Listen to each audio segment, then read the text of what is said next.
नमस्कार. गुरुवारची ती संध्याकाळ नेहमीसारखीच. वातावरणात मस्त गारवा आणि मी वाफाळणारा चहा घेत गॅलरीत बसलो होतो. सोबत चारच बिस्किट. कॉलेजमध्ये होतोच चहा तसा अधूनमधून, पण घरी आल्यावर भूक बऱ्यापैकी चाळवलेली असते. मग जेवणापर्यंत थोडी कळ काढायची म्हणून मग चहा बिस्किटाचा आधार घ्यावा लागतो, इतकंच.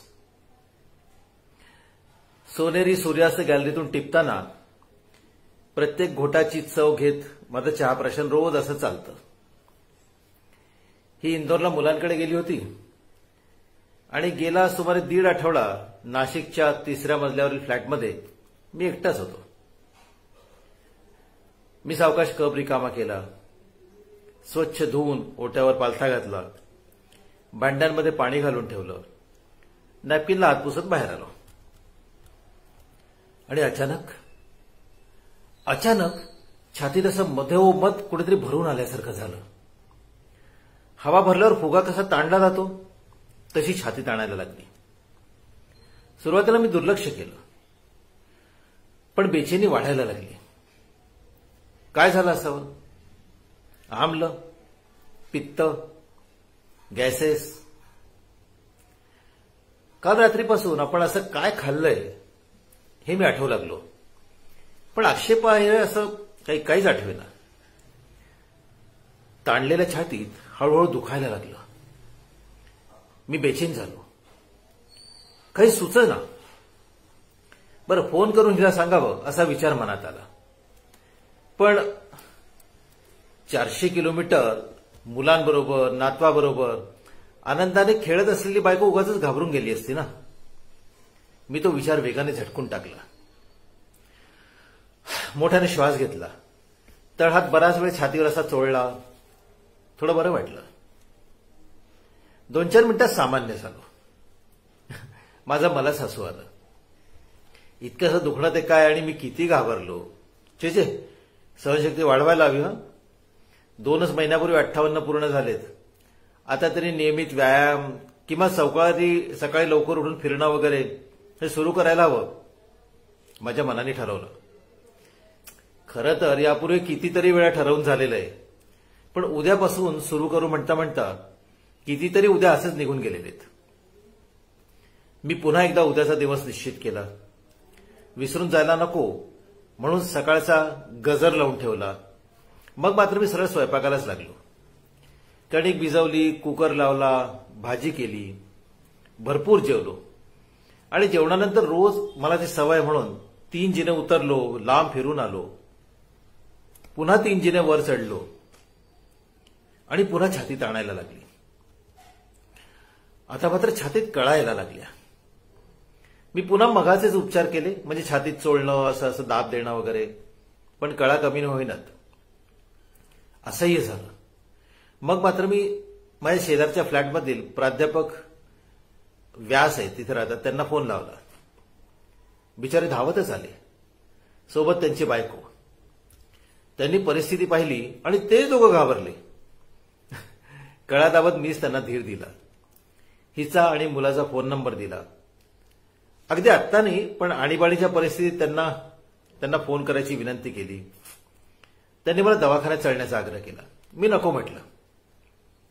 एकदा का माणूस दवाखान्यात शिरला की मग ही चाचणी, ती तपासणी, एक्सरे, ECG, हे ते नकोच. ते सामान्य अवस्थेतला माणूसही आत गेल्यावर पेशंट होऊन जातो. वाटेल बरं थोड्या वेळात. मी मन पक्क केलं. त्यांची समजूत घातली. वेदना सावरल्या थोड्याशा, प्रयत्न केला. त्यांना घरी जायची विनंती केली. ते निघाले आणि दारातून परतले. सर, एक विनंती करू का? आपल्या सोसायटीला खाली वॉचमन आहे, सुरक्षेचा प्रश्न नाही, आणि झोपताना बाहेरच्या दाराला त्यामुळे कडी घालू नका. रात्री जमल्यास मी एखादी चक्कर टाकून जाईन, पाहीन तुम्ही व्यवस्थित झोपलाय की नाही, खात्री करून घेईन. आणखीन काही नाही. चालेल ना? मी होकारार्थी मान हलवली. चेहऱ्यावर जबरी स्मित आणलं, दार लोटलं आणि पुन्हा पलंगावर पडलो. या साऱ्या गोंधळात एव्हानाच रात्रीचे 11:30 झाले होते. छातीतलं दुखणं कमी होत नव्हतं आणि प्रचंड थकवा जाणवत होता. झोपेची अत्यंत गरज होती, पण वेदनेमुळे झोप लागणं शक्यच नव्हतं. काही वेळ मी हॉलमध्ये उगाच अशा येरझारा घातल्या आणि मग काहीतरी करावं म्हणून गॅस पेटवला, त्यावर तवा ठेवला, रुमाल गरम केला, थोडा वेळ छाती शेकली, पण काहीही फरक पडेना. दुखण्यास क्षणाची उसंत मिळेना. मग माझी आजी करायची ते प्राथमिक उपचार आठवायचा प्रयत्न केला. त्यातल्या त्यात सोपं काहीतरी करून बघावं म्हणून मसाल्याचा डबा उघडला, त्यातून चिमूटभर हिंग पावडर काढून खाल्ली, वर गरम पाणी प्यायलो. सोबत छाती चोळण्याचा कार्यक्रम अव्याहत चालू होता, पण कुठलाही उपाय कामी येईना. आता सर्वांगाला घाम फुटायला लागला. खांद्यापासून पायाच्या बोटापर्यंत प्रचंड वेदना जाणायला लागल्या. हात दुखायला लागले. क्षणार्धात पाठीतून असह्य कळा येऊ लागल्या. पायाचे तळवे बर्फावर ठेवल्यागत गार गार पडू लागले. या कानापासून त्या कानापर्यंतचा जबडा असा दुखायला लागला. शरीराच्या निरनिराळ्या अंगातून इतक्या वेदना जाणीव देत होत्या की कुठल्या भागाकडे लक्ष पुरवावं हेच कळत नव्हतं. कुणीतरी बरोबर असायला हवं असं प्रकर्षाने जाणवायला लागलं. मी मोबाईल हातात घेतला. दरम्यान 3 वाजले होते. मग मी पुन्हा संकोच केला. कुणाला यावेळेस झोपेतून उठवणं मला तरी ठीक वाटेना. दरम्यान मी येरझाऱ्या घालणं, खुर्चीवर बसणं, आडवं होणं या अशा अवस्था बदलून सामान्य होण्याचा प्रयत्न करत होतो.